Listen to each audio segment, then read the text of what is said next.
Welcome to the Let's Go Guided podcast, where we bring you inside the world of guided hunting through real conversations with outfitters.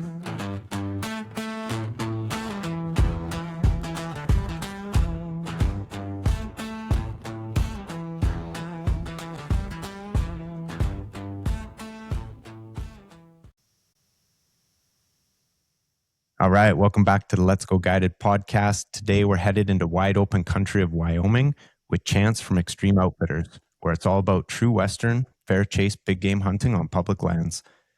These guys specialize in customized elk hunts, mule deer, and antelope, and more, covering some of the best units in the state and focusing on finding real trophy animals the hard way. Chance runs a tight operation with limited hunters, personalized experiences, and a serious emphasis on putting the work in to make each hunt count.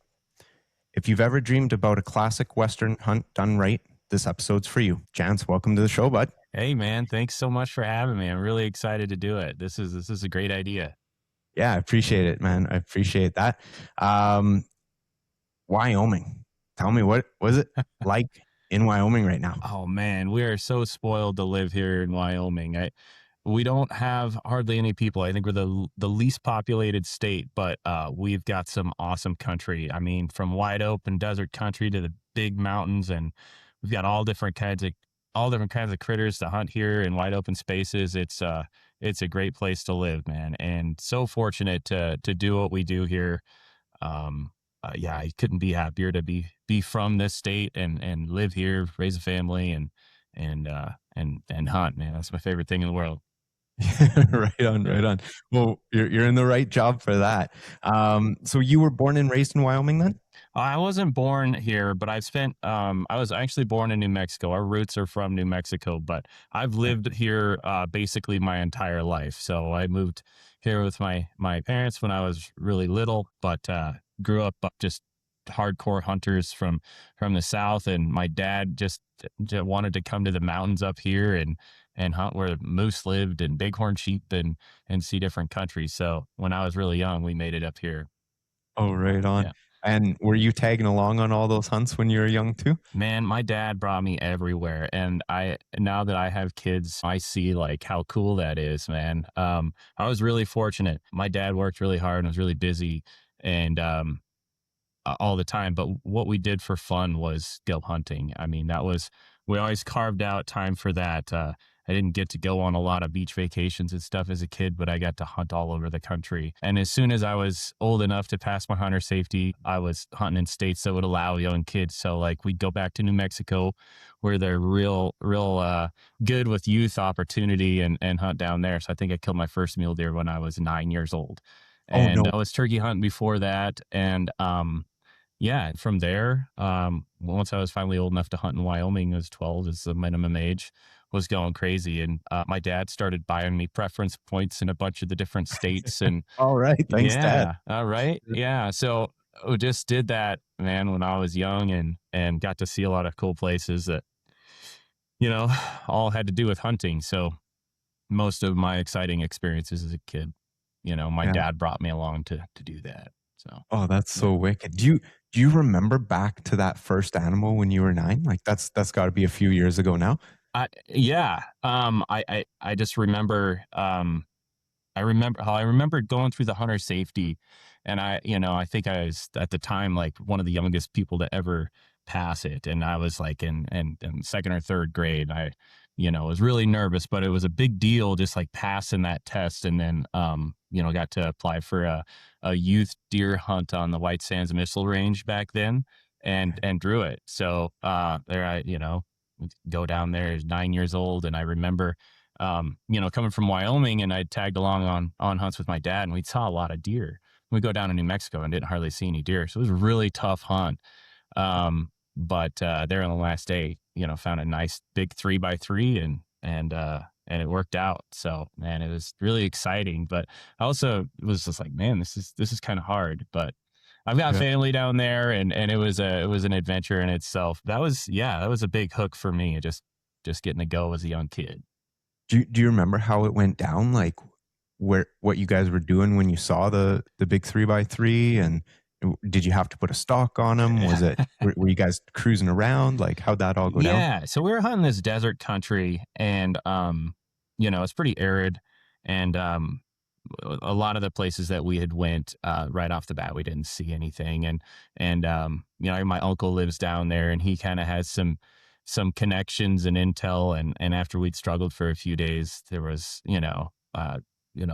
my uncle was like, maybe we should try this. And he suggested it. So me and my dad walked into this water tank and just kind of sat there and hung out. And pretty soon I saw a doe come out. And then, we're hunting. It's way later in the year than, I think it was, all of our deer seasons are like in September, October, but there's, you can hunt in January sometimes.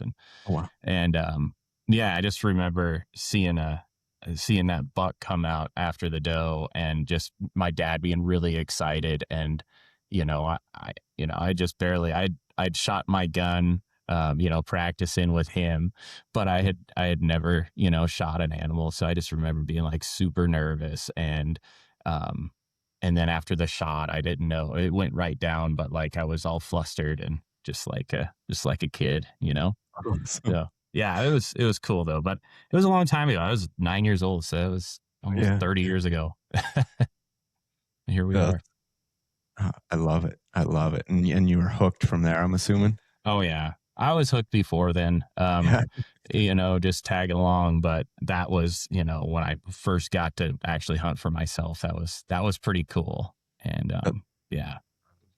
that's great. And then how did the outfit come to be? Was it something that you started with your dad, or was it something he started and you kind of grew up in the business, or? Yeah. So like I was saying, it's just like everything that we ever did was hunting related. So my dad was way into applying in the early days before all the information was available. And he was one of the original like subscribers to the Huntin' Fool when it was like in a manila pamphlet that they sent out. And I remember he would bring all these maps and research tools, and we would talk about strategies of like where we were going to apply and what we were going to do and who in the family was going to apply here and if we were going to party here. And so that was just like really exciting for me. Like the planning aspect of it was cool. And then basically it was easier to draw tags then, but somebody in the family would always draw something, and it was just like something exciting, and the whole team would go.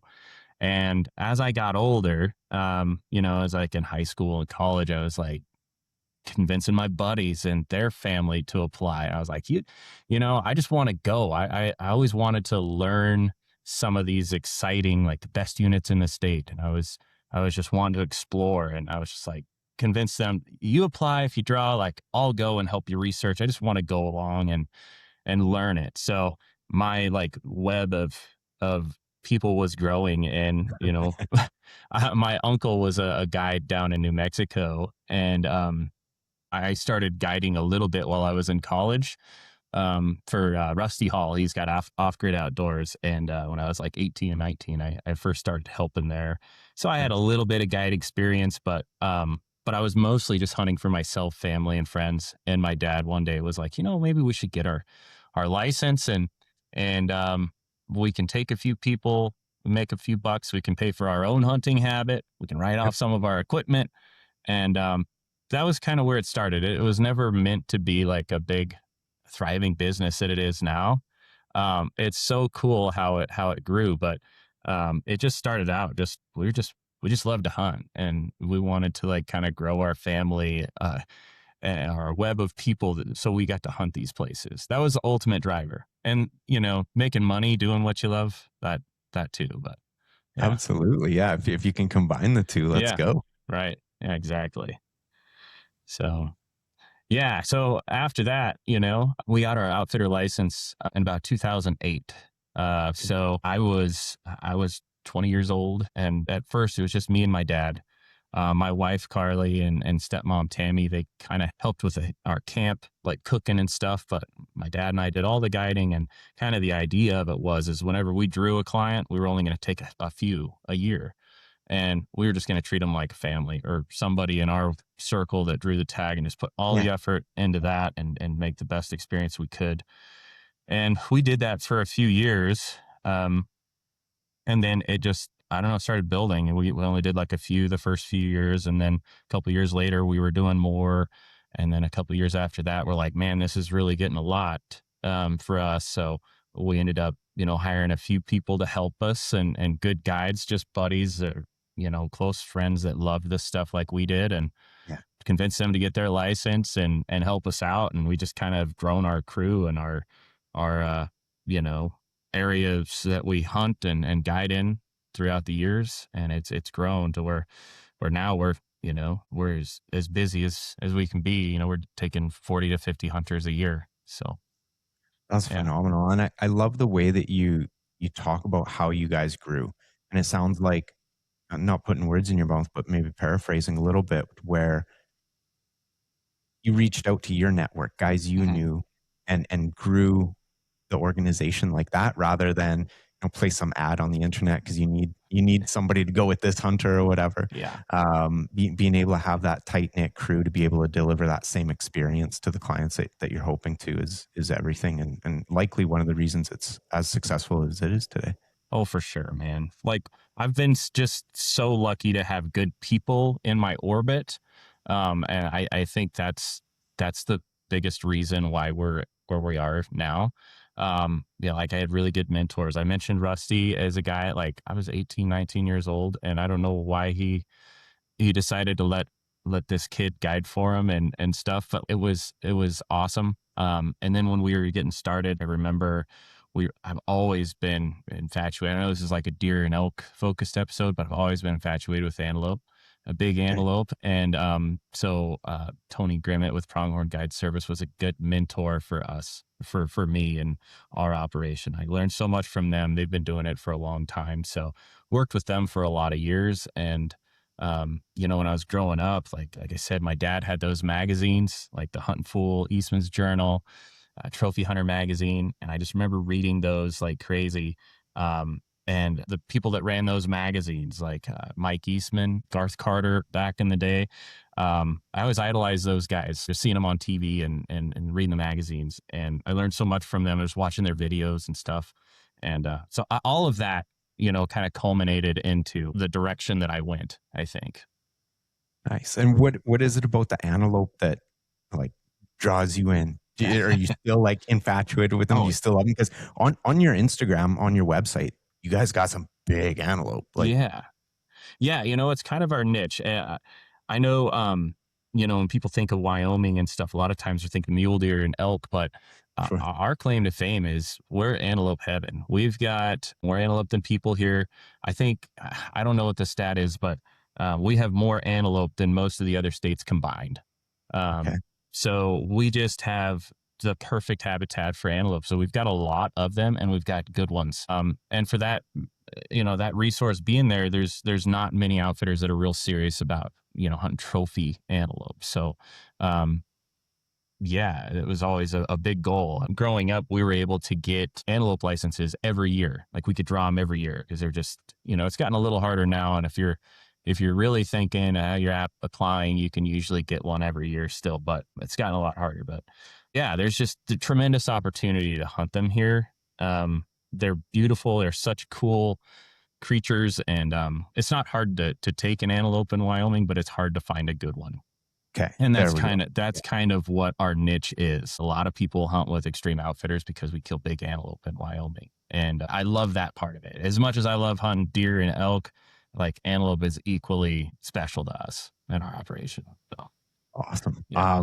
So I do want to come back to the antelope hunts as we get into stories and stuff like Yeah. that. But how does it work in Wyoming from an outfitter standpoint? When you guys picked up the outfit back in 2008, or got the license anyways, um, do you buy a concession in Wyoming, or do you guys get tag allocations, or do people have to draw the tags and then hire you? How does that work? It's a good question. And each state is different. In Wyoming, there's no transferable landowner tags. So you can't just buy a tag. We're not allotted tags as outfitters. The only way to obtain a tag is to go through our draw system. And our draw system is a preference point system where the majority of the tags go to the people with the most points that have applied for the most years. But there is a pool of tags that go into a random draw.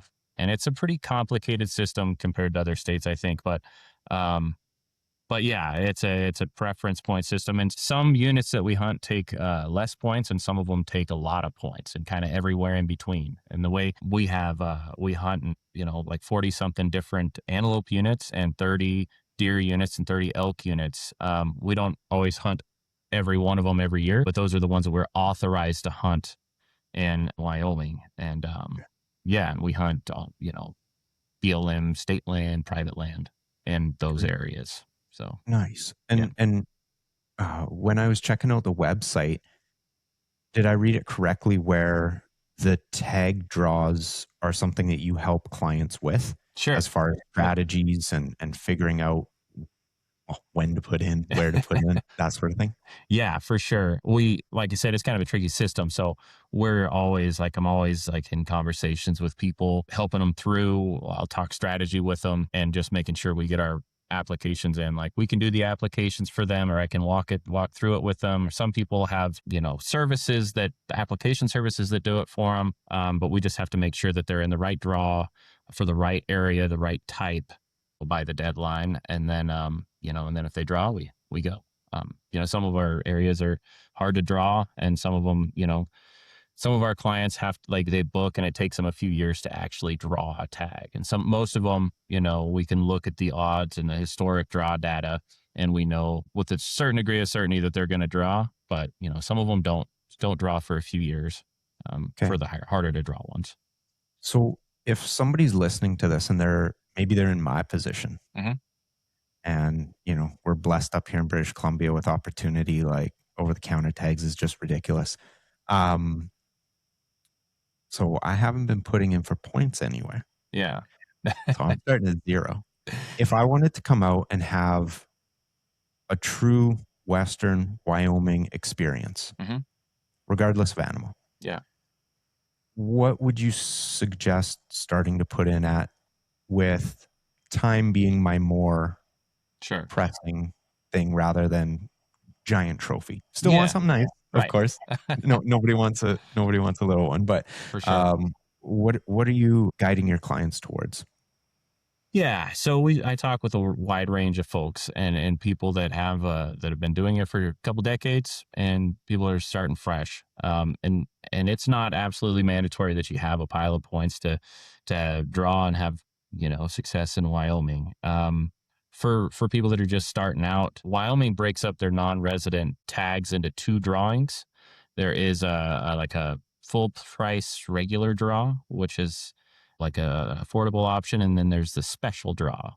So Okay. the special draw is typically, it's more expensive. It's typically like twice the cost of the regular. But if you don't have points, utilizing that special draw, if that's a possibility for you, that drastically increases your odds of drawing a random tag. And I think that's overlooked a lot. So if I was starting out, I'd be aggressive. I'd be looking at those special draw odds where possible. But if not, even just in the regular draw. And I'm not a fan of just applying for points only. If you realistically want to hunt, you should be applying in the draw every year, even if it's kind of a far out um, draw odds. You should be applying, because we take hunters every year that draw random tags, or will draw their tag with points one year, and then the next year they roll around and they draw it again. Like, it happens.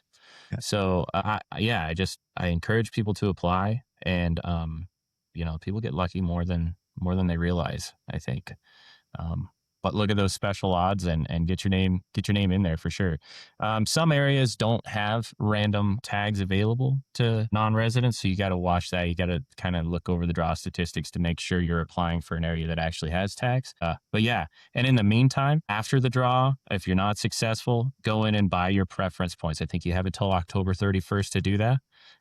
They're pretty inexpensive for deer, elk, and antelope. They're more expensive for like sheep and moose and stuff like that. Yeah, they just keep applying and building those points in the meantime. And then with a couple points, you can do a fun antelope hunt. Or I think some of the country that produces the best deer in the state is drawable with only a handful of points. So it's over the counter for us, for Yeah. the time being, but it's great country, and you can apply there as well. So Nice. yeah. Okay. Right on. And so talk to me a little bit about the country itself. It sounds like it's pretty diverse from big mountains to Yeah. roll hills to plains? Yeah. Yeah, it's all over. Like I said, we hunt so many different areas in a big portion of Wyoming. So we hunt all the way from sagebrush, desert, antelope country, all the way up to steep bighorn sheep mountains. But yeah, I think in their mind, people tend to think elk hunts or backcountry deer hunts, they've got to be like with horses and you got to be camped out Sure. and packing into the mountains and staying for 10 days. That's not always the case. Elk are especially, um, they're just like a adaptable species, and I think they're traditionally like more of a plains animal. So they are in the mountains there, but we have a huge elk herd that live down in the desert. They live in the wide open country where you wouldn't expect to see elk. So non-traditional elk country, the desert country holds a lot of elk, a lot of deer. They Diversity of species thrives in our deserts. Yeah, the mountains on the western side of the state and the northern part of the state have tremendous deer and elk opportunities as well. But don't overlook the desert country either. So Oh, that's super wild. I wouldn't have yeah, thought that. yeah, yeah. Nice. I grew up. I think when I came here, or when we came here and I was growing up, all of our hunting was done in the mountains for deer and elk. And I think it's just because my dad had come from New Mexico and was like, I want to hunt elk up in the big mountains, like I Yeah, always yeah, dreamed yeah. about. So that's where we went for the most part. But we would always antelope hunt. Like I said, it was a big part of my growing up. We'd always antelope in desert country and always saw tons of elk and deer. And I always wanted to hunt there, but we never applied there. We were applying in the mountains. But I was always curious about it. And um, so here we are, and we do the majority of our hunts now down in the desert.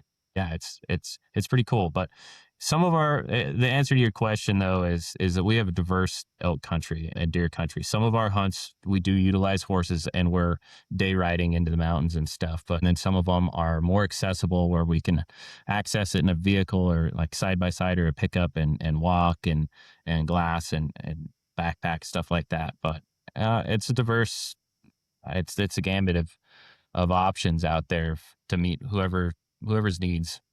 Some people want to hunt up in the mountains and want that style of hunt, and we can dang sure do it.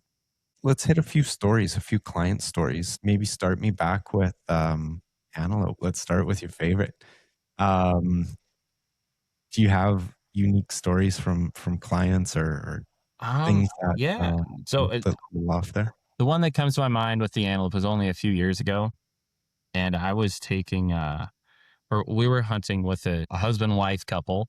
They've hunted with us a few times, and I had taken this lady hunter. She's the sweetest lady, super tough and just hardcore hunter. They're from Kentucky, and but they hunt all over the place, and they just have the coolest stories.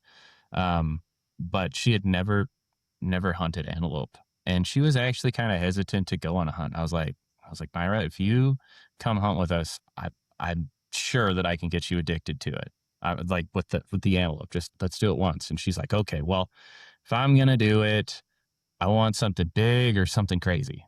And I was like, okay, all right, well, we'll see what we can do. And so I put her in for the best, like one of our best areas, one that I know really well that I've hunted my whole life. I know it like the back of my hand. We pound the country, scouting it, and hunt it every single year hard. I know the antelope in there. I've taken pictures of them, year to year, checking on the same antelope bucks. Well, we're scouring the country trying to find a big one, in a few of our spots. We weren't having much luck. One of our other clients filled out that opening day, and then it was the first evening of her hunt, and we just looked over a ton of antelope, but nothing really that she was excited to shoot. And um, but I remember my dad was with Myra, and I was by myself looking, and I saw a nice buck, one that I thought, we should get a closer look. So I called him and I said, hey, maybe over here, I want to take you in to look at this antelope. And he had kind of walked away from the road and down into this gully. And so they come over, and Myra gets out of the truck, and I'm like, I think this is a nice buck. We need to go look at it. It's just like a real pretty heart-shaped, just what you'd expect. Nothing crazy, but a nice big one. And I didn't know whether we would take it or not, but I wanted to get a closer look. So we walked down into that gully, and it's probably, 500 yards, 600 yards off the road where we can kind of see down into it. And of course, we don't find it. We see some other antelope and we keep walking down. My dad's with me, and out of the bottom, there comes this one lone buck, and he's about 300 yards out. And I remember like looking at it, and something was weird about it, man. He was just looking at me. Um, and my dad was looking, he's like, what's on his head? He's got something on his head. I was like, I don't know. Is it like a bag? Like, what is it? We're all contemplating what it is. It wasn't the buck that we went to look for, but he's just looking at us. And one side of it is just like this huge club looking thing, but it looked like it was something hanging on the horn. And he kind of turned his head, and immediately we just noticed that it was just like giant, this giant horn on one side, like No. huge, thick, unlike anything we'd ever seen. And like I said, I have hunted this area more than any other area, and I'd never seen this buck. No one had ever seen this buck, to my knowledge. And it was like, well, Myra, this one's really crazy. It's got a giant side, and just I don't know what we're looking at, but it's weird.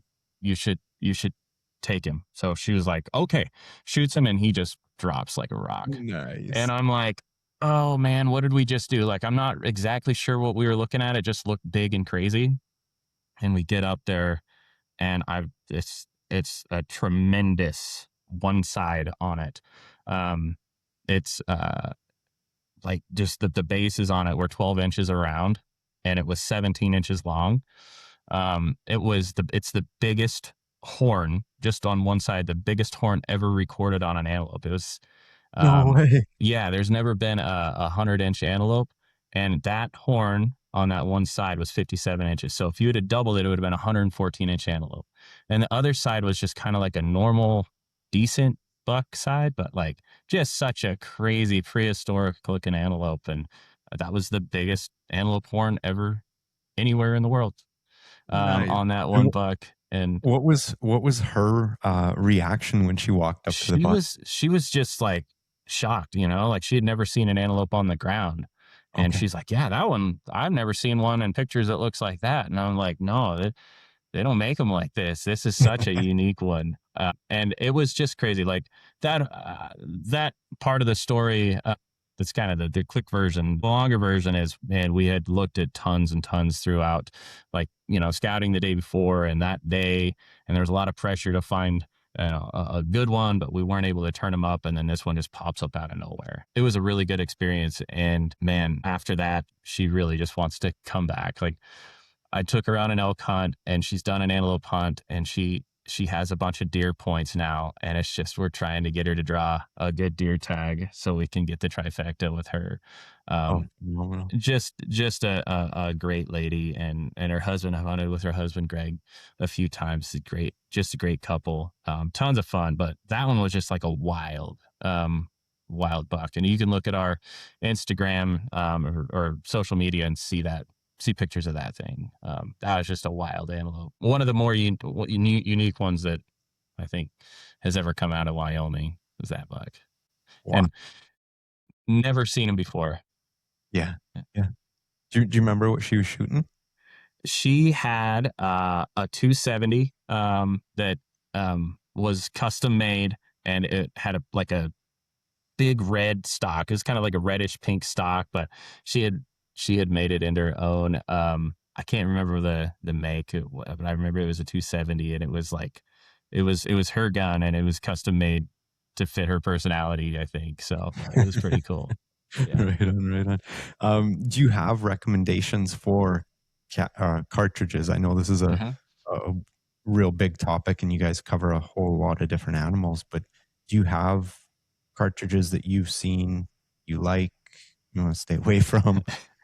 Well, in Wyoming, we do have a lot of wide open spaces, and we don't have a lot of places to like rest a rifle on to shoot.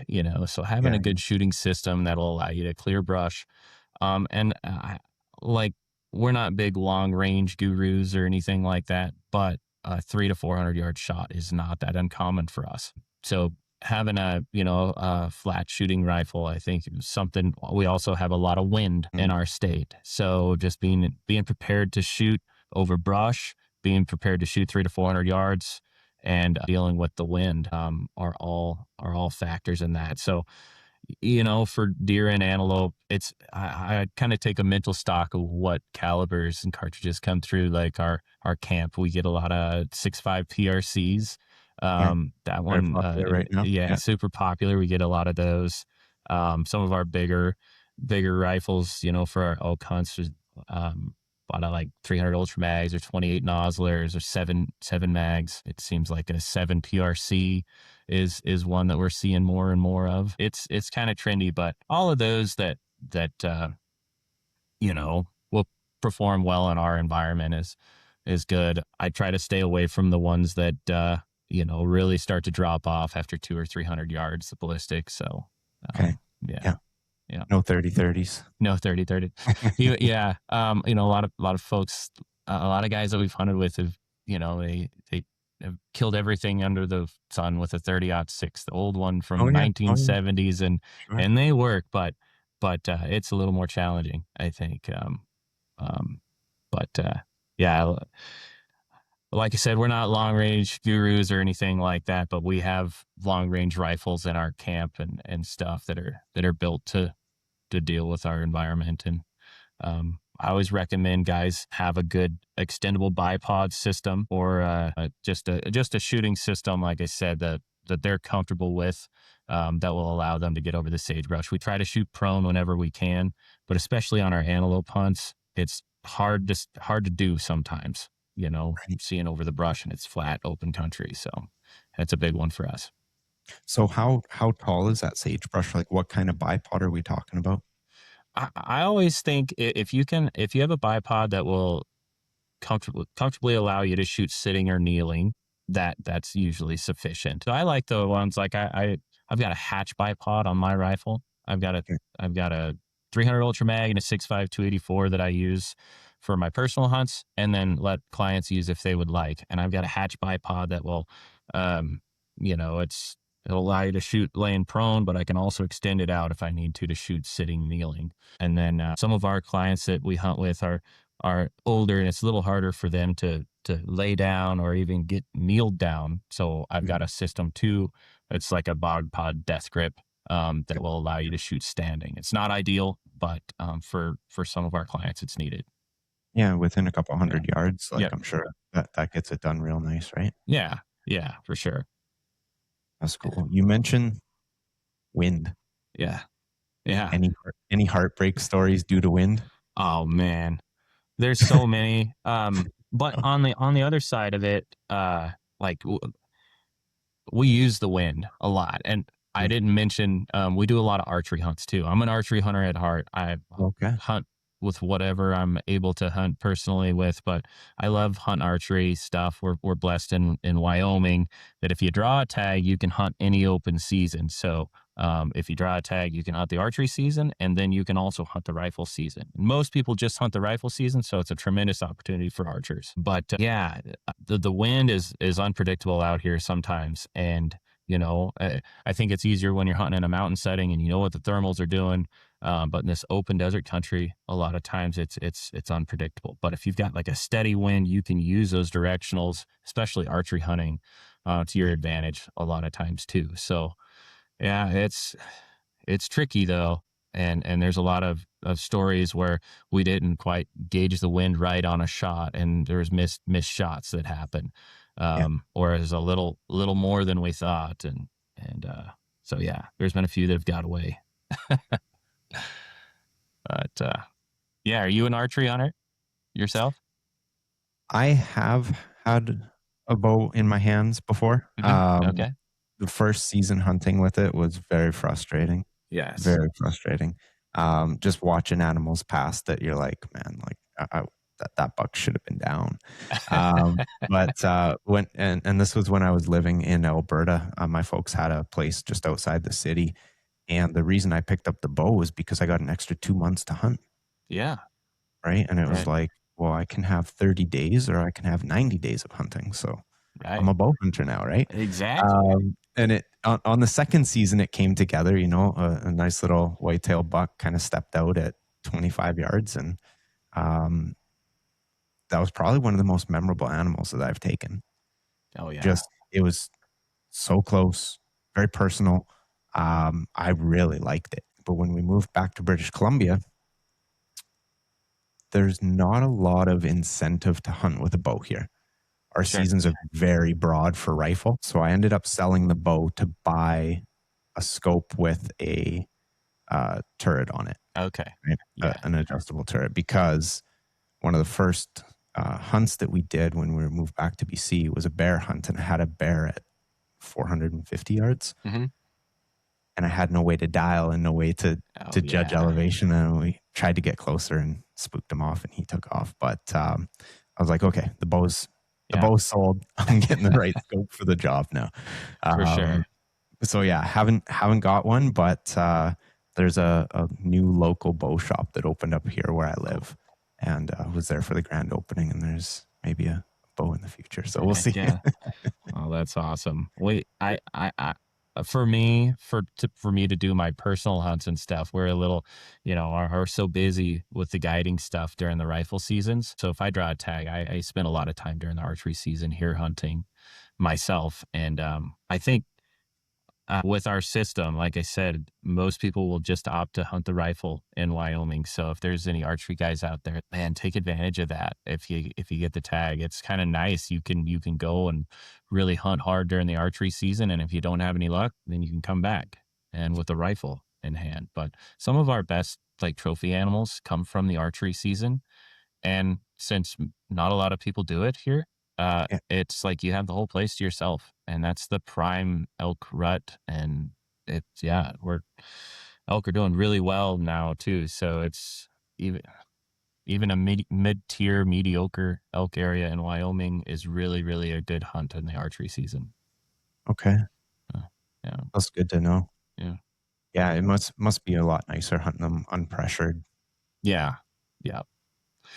Yeah. And it seems like, Wyoming's mostly public land, but we do have a fair bit of private land in Wyoming, and it's funny how the animals know where the sanctuary's at. And once they start getting really shot at with guns, they get a little tougher to find. And the archery season, they're pretty responsive to calls. They're not so scared then, and it's a good time. It's awesome. So, yeah. Run us through one of your most memorable bow hunts, Right. your personal ones. Okay. So I guess I'll tell the story of my elk, my personal elk. I killed a really nice elk with my bow a few years ago. And it was 2 years ago. And there's this one unit that we've got, I've hunted forever and know it really well. It's really hard to draw. It's one that I've put in forever, and I've only drawn it twice. But over the years, I take clients into hunting every year. And one of the benefits of doing our job is like, I am getting paid to learn this country that I want to hunt myself someday. And I'm going to know it inside and out whenever I do get my chance. And there's this one spot, you got to walk into it. It's a couple miles in, and I just went in solo. I drew the tag. I was super excited. And I remember I was just like, I'm going to go in there and hunt this like I've always thought about it. And some of the heartbreakers over the years of going in there archery hunting is we wanted to hunt like kind of the prime rut dates is like the second part of September, like the second half. And we'd go in there, and a lot of the bulls that I had found scouting over the summertime had left, like the big bulls. Like we still had great hunts, but I was like, man, if I ever get this tag, I'm going to go in there in early September and just hunt it pre-rut, or like when it's just starting, because I could consistently see those big bulls. And I was just like, I just want to have a chance. And I had game camera pictures and of certain bulls for years, and hunting with clients. I knew that these big bulls were going to be there, and I knew it was just a matter of time when they were going to leave. So I went in there the first week of September just by myself, walked in there. I camped out for a few days and was just watching this. It was just perfect elk hunting, but it was only bugle. There was a little bit of bugling in the mornings, and those elk would be out in the open. And then whenever that sun started getting warm, they would tree up, and and it'd go quiet. But the big bulls were there when I had a tag in hand. And I remember there was this big bull, I call him the twisted fifth bull, because it's on our Instagram, you can find it, but it's got this fifth that lays almost flat. And I had 3 or 4 years of this bull, pictures of him. And I remember just watching him out there. And I knew just from watching the elk what they were going to do. They'd graze out in the morning, and then I knew the tree patch that they were going to go bed in, because Yeah. I'd watched them do it for years. And I tried like calling a little bit, and I'd get some bugles in the morning, but responses, but nothing was coming in. It was still like, I think it was September 4th. So it was still really early, but I remember these elk were out in the open, and I was just like, man, if I can just get the wind right, and I can get, he had about 100 cows with him. And I was like, if I could get the wind right and just get within range of a few of his cows and just hang out, he'd just kind of pop around, checking the cows. And then I think they'd get to the trees and he'd split off. But so that was my tactic. I was just like, there was one patch of trees that was out in the open, kind of close to where they were. So I crawled out there, and I sat there with my bow, and I could see the bull out there a couple 100 yards. And like you said, it's heartbreaking, because you're like, man, that's the bull that I want to kill. And if I just was here with a rifle, I could do it. But I know Yeah. he's not going to be here when it's rifle season. So this is my chance. There you go. And so I just sat there, and pretty soon, like, as his cows started feeding closer to me, and I had a few cows that were in range, and he was bouncing around, but still out of range. And I was like, man, they're going to go by me, and I'm not going to get an opportunity. But all of a sudden, like, out of the corner of my eye, I see like a little 5-point, like, raghorn bull. He bugled, and he came down to check one of those cows. Like, I was like, oh man, I heard the big bull. He kind of went out of sight, but like when that bull bugled, I heard the big bull bugle, and I was like, oh, he's going to come. He's going to come check. He's going to come see what this other bull's doing. Yeah. Yeah. And that bull was just like thrashing some brush right there, within, I think it was like 62 yards, because I ranged him. I was like, okay, if he comes to run him off. And sure enough, I could see this big bull. He comes up, and he's coming right towards that bull. And that bull turns around and leaves. And I just remember him just following in the tracks. And I've got cows all around me at this point, like Cool. they're all around me, and I'm just in this little patch of trees, and I'm just like, man, if I move, they're gonna blow. Yeah. Yeah. But this bull's coming right up to that bush that I just ranged, and I'm like, all right. So that bull stops, or like he goes up there and he gets to that bush, and I cow call just a little, just to stop him, and he stops and he bugles. So then I was like, all right, this is it. I draw my bow, and as soon as I draw my bow and these cows see the movement, I'm sure it's going to explode. But I draw my bow, and then I just stood up, and yeah, man, I was able to take my time. Nothing blew out. I was surprised, and I shot. It was a little bit windy, but I shot, and that arrow just like almost perfect. But it didn't get the penetration. I don't know if it hit a rib or what, but it hurt him bad, and he took off and crashed down there. I ended up having to sneak in and get another arrow in him. But that was just a bull that it was a huge bull. He was almost a 380-inch bull, Wow. and one that I had just watched for years and years, and finally, like, myself got an opportunity to hunt him and take him. It was just great, and I would have never had the knowledge to do that or be in that position had it not been for guiding so many hunters and being in that country watching. Because a lot of these areas that we hunt are like once in a lifetime type of draws, even for Right. residents. And Yeah. so yeah, I got an opportunity, and I was able to make the most of it.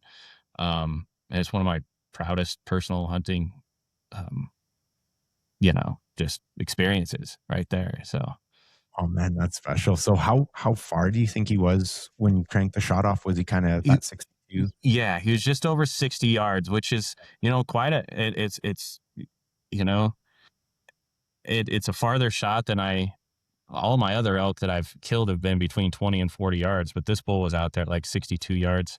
So it was a longer shot, but I had the time, and I knew I could make it. I do some of those total archery challenge shoots in the Okay. Yeah. summertime. And I just remember that was like in the back of my mind, in those, you do those 3D shoots and you practice shooting targets of all sizes, like, and different angles. And I was like, man, a big elk target at 62 yards, if I can take my time and I do everything right, it's no problem. And I think doing those gave me the confidence to make that shot. And because I didn't want to mess it up, I didn't want to wound him. Um, but I was confident whenever I took it. So, and it worked Oh, out. that's Yeah. huge. That's huge. Being able to have that confidence of like, no, like, you know how to do this. You've done this Yeah. before. Like, just execute what you need to do. Exactly. And I've learned to kind of be the voice of reason. And when I'm talking with clients, talking them through the shot, and I'm able to stay pretty calm, but I still get super excited even with them. And when it's me or somebody in my family, like I have to like check myself sometimes, to talk myself through it and make sure, um, I'm doing everything I need to. But 100%. Yeah, yeah. You don't have the coach in your ear, right? yeah, yeah, To help. Talk to me a little bit about the outfit then. When somebody books a hunt, what's it look like? What's taken care of? What do they got to yeah, bring? That sort of yeah. thing.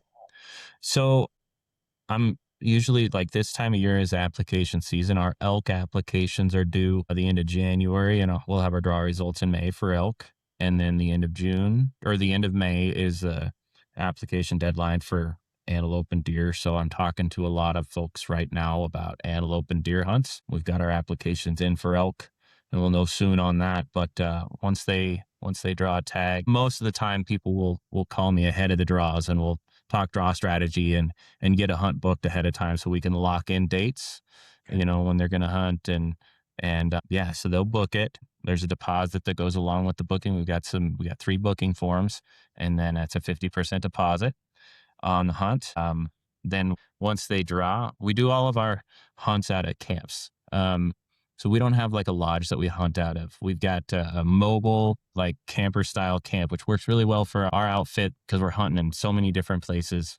But these are really comfortable campers that got electricity, running water. We got a Starlink system, and somebody in camp is taking care of meals. So whenever they draw the hunt, we make plans to have them meet up with us the day before their hunt starts in camp. They get to camp. We kind of give them an orientation, show them where they're sleeping. We'll have something to set up where they can shoot their rifle if they want, and or check their bow, all those kinds of things. And then all of our hunts are one-on-one. So I try to do as much of the guiding as I can, but our guides are amazing, and we have spent a bunch of time leading up to hunting season just scouting, and our knowledge of the areas, hunting them year after year. So we'll kind of give you an idea of what we've been seeing and what to expect trophy wise during the hunt.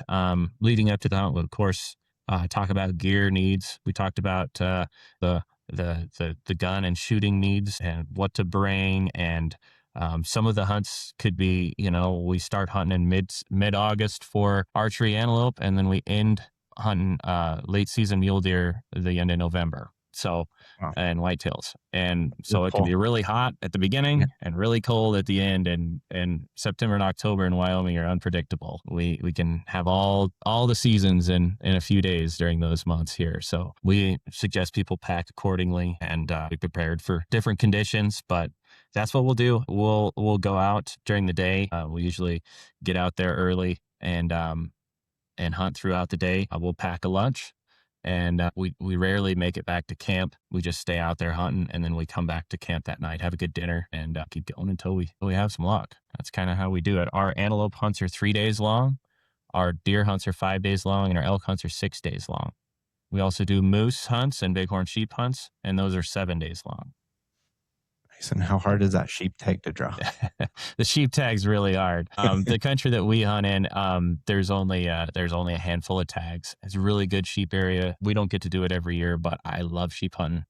But yeah, we do hunt a lot of moose though. Our moose areas are. We hunt quite a few different moose areas, focused in on a few in recent years. For moose area, it's always hard to draw a bull moose tag, but our areas have a high population of moose. Are doing well, so we've got good tag numbers in there, and it's not terribly hard to draw a moose tag in there. And there are random tags available. So if you even if you don't have points, you can apply there. And we've taken quite a few people that have drawn moose tags, no points or only a handful of points. So, Nice. And yeah. is the sheep tag the same or is it just points? The sheep tag does require points. Okay. Yeah, there's only a few sheep areas left in Wyoming that you can draw a random tag on. So it's a little tougher on the sheep. You just have to have the points. In Wyoming, like as a resident, we can apply and get lucky on random tags, but Okay. they're once in a lifetime for us now too. So Yeah. Yeah. yeah. No, it's something that's definitely tough to get. Sounds like you guys are seeing a lot of game, especially on those antelope hunts. Real game rich environment Man, for everything or we are very, very lucky here. Antelope for sure. We're going to see hundreds of antelope every day on most of our hunts that we book, which is incredible. I've hunted antelope in other states, and it's not like that. Our elk right now, especially, our elk are the brightest spot that we have in our game system. We have more elk than we've ever had. It's I think a heyday of elk hunting in Wyoming right now. no way. Yeah, it's great.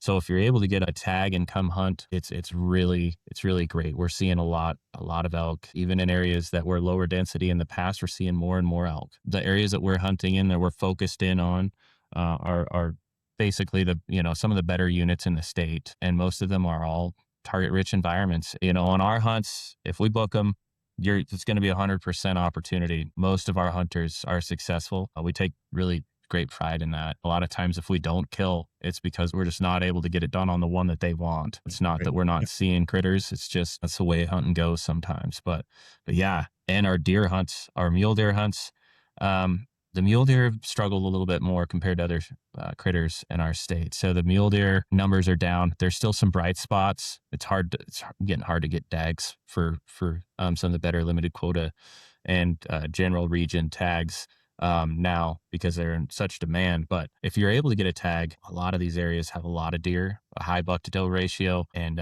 yeah, we're really lucky.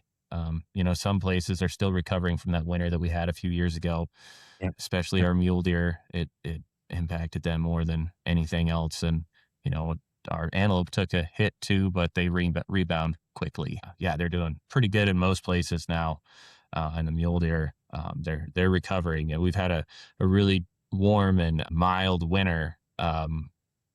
Yeah, we could use some moisture, but at least we've gone through quite a few years in a row now that have had good winters, so we're not having the winter kill and Yeah. impact that way. Yeah. What would you attribute the elk population being so good to? Is it partly management, partly weather? Yeah, I think they're hardy, man. It seems Mm. like they're adaptable to different environments. So that the elk, you can find them in the mountains, you can find them out in the sagebrush.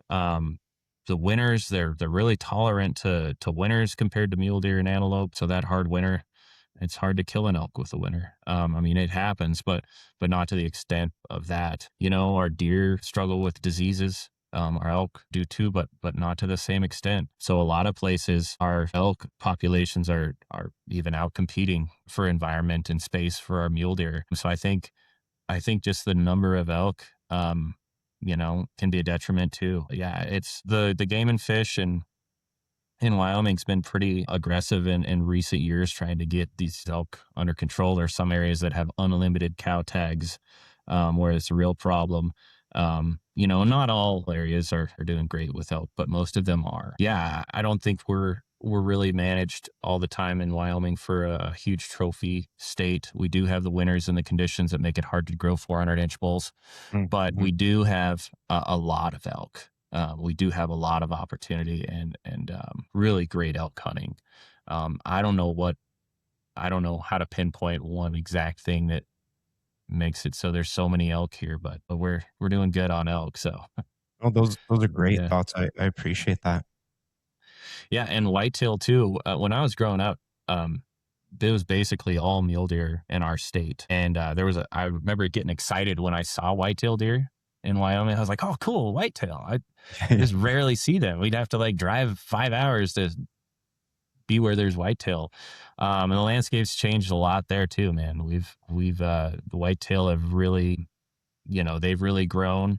In some areas they're struggling too, with disease problems, but as a whole, they've really expanded their territory too. And they interact with mule deer a lot more than they they used to, and there's whitetail across the state now. Yeah. You guys got some nice whitetail bucks on the website too.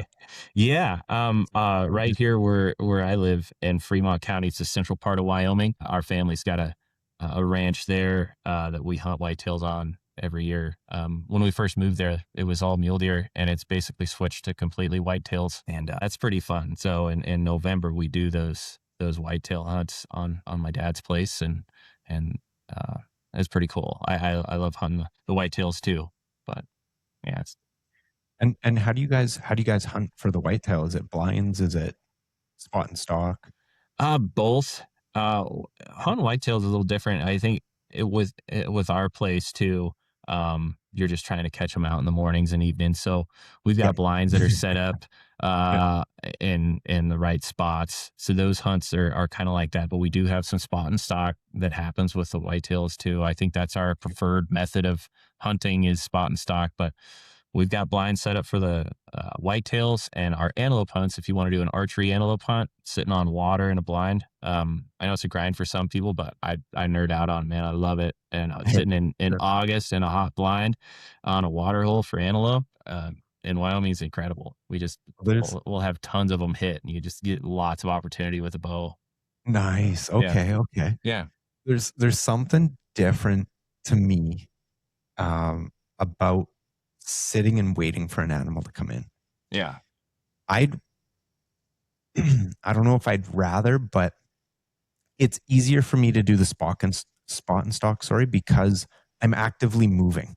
yeah. My mind's thinking of like a million different things, checking the wind, what's it doing? Okay, now I can move. Like Mhm. it's very active. And when I got to sit there and just wait and Oh watch man, it come in and it's got to get closer and I got to wait and my heart's going and I have so much more trouble controlling that excitement I know. than I do on the spot and stock. So I got a real sweet spot for blind hunting. I haven't done it in a couple years, but Yeah. yeah, it's I, it's a rush.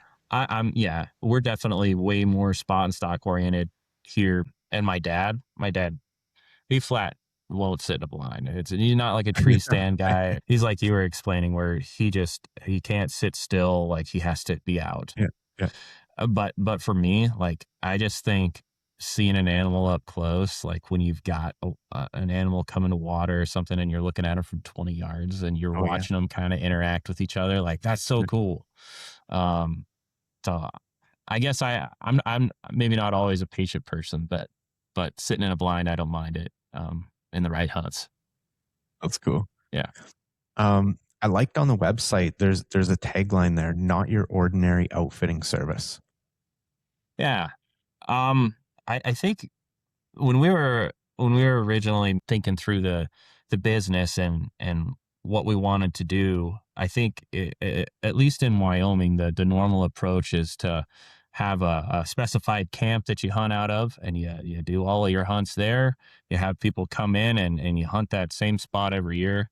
Our approach is different. We're a little more nomadic. We're covering country. It goes back to my original vision of just wanting to hunt the best units in the state and getting to see the coolest places and these once in a lifetime areas. And so we're moving around. Our approach is a little different. We are more geared towards fewer hunts that are higher quality than a bunch of hunts in one spot. So I guess that's the way we look at it. And we try to make it feel like whoever's hunting with us is just another family member that has a tag. We do a lot of team hunting. A lot of Okay. times it's a one-on-one hunt, but if multiple of us are able to be there and make it happen, we will. So it's just we want everybody to feel like they're part of the family, and as if it was our own tag and our own opportunity, that we're going to do everything we possibly can to make it the best possible. So Yeah, awesome. We didn't touch on physicality needs from the hunter. mhm. If you got, I'm assuming it's not too hard. If you got somebody that really wants to grind, Yeah. you guys can go grind with them. Absolutely. And that's part of I get a lot of this time of year when we're doing applications, I get a lot of guys, well, I've got this many points. What's the best area for me to apply for? And Sure. I'm like, I've got to ask some questions. One, you know, do you want to hear elk bugling in the mountains, or are you okay hunting them in the desert? Two, uh, do you want to see a lot of critters? You want to see like just an abundance Mm, of game, or do you want to yeah. see like just hunt the area that has the best opportunity for a big one? The one. Um, Yeah, yeah, yeah. and the third one is, how physical do you want this to be?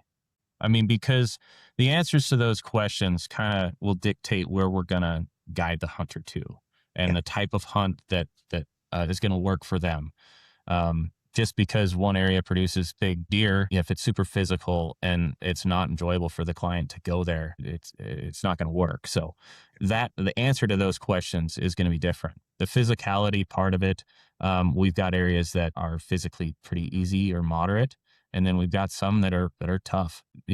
Grinding with a backpack, covering a lot of miles on foot per day, or riding horses.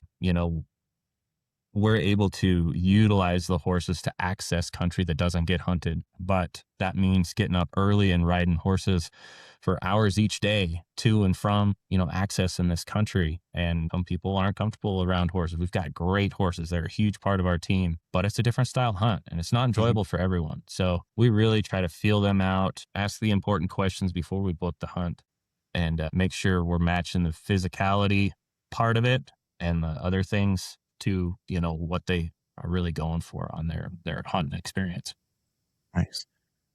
How are you for time? We're coming up just a little over an hour. You got a few more minutes? I'm way good, yeah, man. Yeah.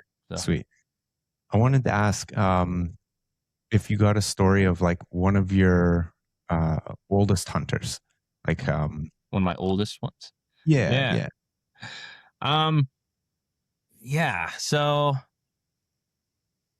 there's been a few, um but I took a guy, one that stands out. I don't know why, at the top of my head, I took a guy that he was almost 90 years old. Took him antelope No hunting. way. Yeah. Really? For Took him real? antelope hunting a few years Oh, ago. man. And he was yeah, he was like, this is probably gonna be my last hunt. And I had talked to him a bunch, and we I told him like, this is our application strategy. You got more than enough points. We're gonna go. We booked it, and then like a month before his hunt, he had a heart attack, and he ended up he made it. He was okay, but he wasn't able to go that season. Luckily, we were able to roll it over and get it to where that he could have the tag the next year. Oh, no way. So this was like a trip that was 2 years in the making, and we took this guy out, and he was really tough and able to walk some, but he was just really slow. And he had hunted, like, one of the coolest things about this job is just like the people that you meet and the hunting stories that you hear, and the places that they've been that I'll probably never go, but just I don't know, just some incredible people. And I remember like throughout the 3 days, because it took us till the very last day to get his buck, but I just remember hanging out with him and hearing all the stories of his life and where he had been, and just looking at pictures, and he was using the same rifle that he'd used on all these hunts for decades. And I just remember it was just an antelope hunt, but it happened to be like one of his last. I don't know if it was his last, but we were trying to get one of the nicer bucks. But it was just every time that we went out there, like I said, he wasn't able to squat down or move very fast or kneel down. We kind of had to shoot standing up, and we had to be close enough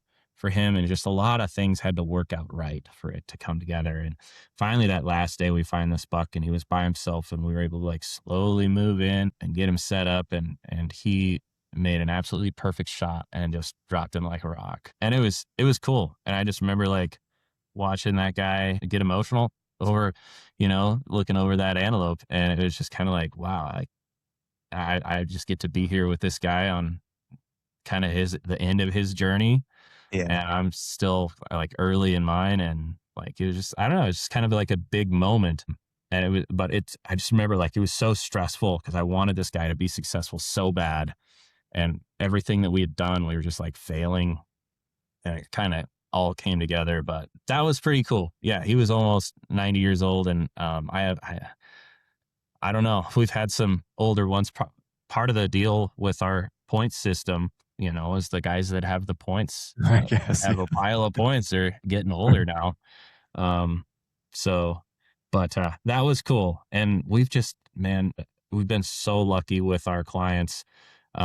Incredible people, and so many incredible stories and experiences that I've had with them, and just a life history of these people are crazy. Like hunted with professional athletes and people that have invented things, and just crazy stories. It's cool.